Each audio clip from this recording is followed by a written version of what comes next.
সুখবর। আসলে যারা ইউরিয়া সার দিয়ে ঘাস চাষ করেন তাদের বলবো আপনারা একটি সুখবর দিচ্ছি যে ইউরিয়া সার ব্যবহার না করেও ঘাস চাষ করা যায়।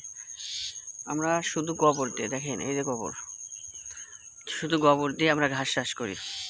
তাই আপনারা আমাদের জমিতে যদি ঘাস হয় ভালো জমিতে, তাহলে ঘাস হবে না কেন? অনেকেই প্রশ্ন করেন যে শুধু ভালো জমিতে কি ঘাস হয়? অবশ্যই হয়। এই জন্য বলবো খামার ভাইদের জন্য সুখবর, আপনারা শুধু গোবর দিয়ে, এই দেখেন গোবর, এটা আপনারা শুকনো হয়ে যায় যখন, এই যে বিভিন্ন জায়গায় আপনারা গোবর ফেলায় রাখছি দেখতে পাচ্ছেন, খুবই ভালো মানের ঘাস।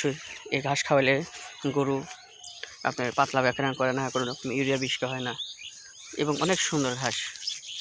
আপনারা শুধু গোবর দিয়ে ইউরিয়া ঘাস চাষ করতে পারেন, আর এতে কোনো পার্শ্ব প্রতিক্রিয়া নাই, খুবই ভালো। এতে আপনার টাকা বাঁচলো এবং গরুর জন্য একদম সুখবর, ভালো খাদ্য। ঘাস ছাড়া খামার অচল।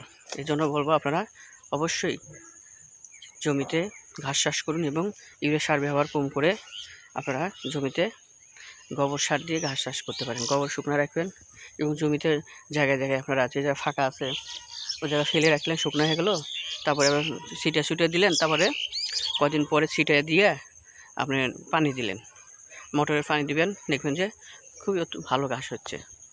যাই হোক, ভালো থাকবেন। নতুন নতুন ভিডিও পেতে অবশ্যই আমাদের খামার বিচিত্রার পাশে থাকবেন। খামার বিচিত্রা খামারিদের পাশে আছে এবং থাকবে সবসময়। আসসালামু আলাইকুম।